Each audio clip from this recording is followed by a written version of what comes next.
Nagluto nga ako ng ulam sa sugar daddy ko dahil masama yung pakiramdam ko. Kaso mare, kabod akong lumakas, matapok lang siya. Simpleng torta lang naman yung pinaluto ko, pero ganito yung kinalabasan. O diba, hindi tinipid, pero tinaman. Di anong oras na? Tanghali na. Ah, si Mami? Kasi Ha? Sick siya? Wawa naman. Naku. Dami pa ng labad eh. Ako malalagnatin pagka ganyan. Be, tanghali na oh. Sama pakiramdam ko. Sama pakiramdam. Eh ako man, sasama pakiramdam ko pagka gano'ng karami labad ako. Ano ba ulam natin? Anong oras na? Nagsaing na ako doon sa baba. Ano? May talong dun. Ano gagawin ko sa talong? Torta mo. Torta? Hindi ako marunong magtorta ng talong. Dali lang yun. Madali, hindi nga ako marunong. Paano ba yun? Itlog, talong. Itlog. Talong. Belulutuin ko ba lahat ng iyong talong? 4?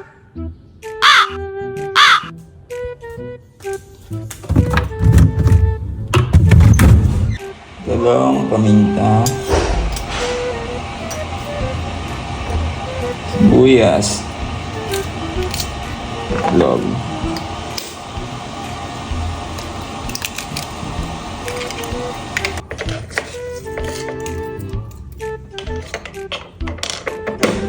Apat na itlog, 3 talong, babatihin daw.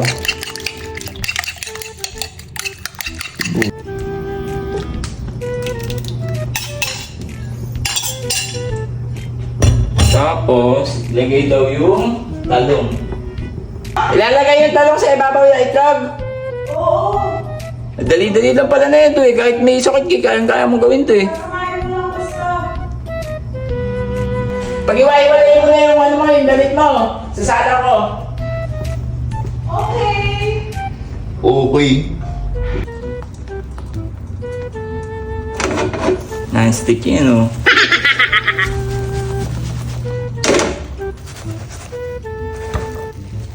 Wow. Perfect. Be, tapos na ako. Tapos na ako magluto. Ang ginagawa mo? Salang ko na to, Be. Alis na ako mamaya. Panalo ka sa ano? Kailangan, pag-aalis, kailangan tapusin yung duty nyo. Dali-dali maglabi. Sasalang lang to eh. Oh. Tapos, lagyan natin ng suka. Konti lang. Oops. Oops, okay na yan. Be, sinala ko na. Alis na ako at... Alis na ako. inaya ko na nga yung bebe ko para makakain na. Napakasipag talaga ng sugar daddy ko pagkasasabong. Pagkatapos niya kaming ipagluto, nagsalang pa ng labada. Kaso mare, parang ibig kong mag-amok. Torta yung pinaluto ko, pero yung gumawa may kato. Shoot, mare, masyadong masunurin. Nagtanong naman siya sa akin kung paano magluto, kaya tinuruan ko. Magbati lang kako siya ng itlog, tsaka isama yung talong. O diba, kuhang-kuha niya naman, lalo na yung pika ko.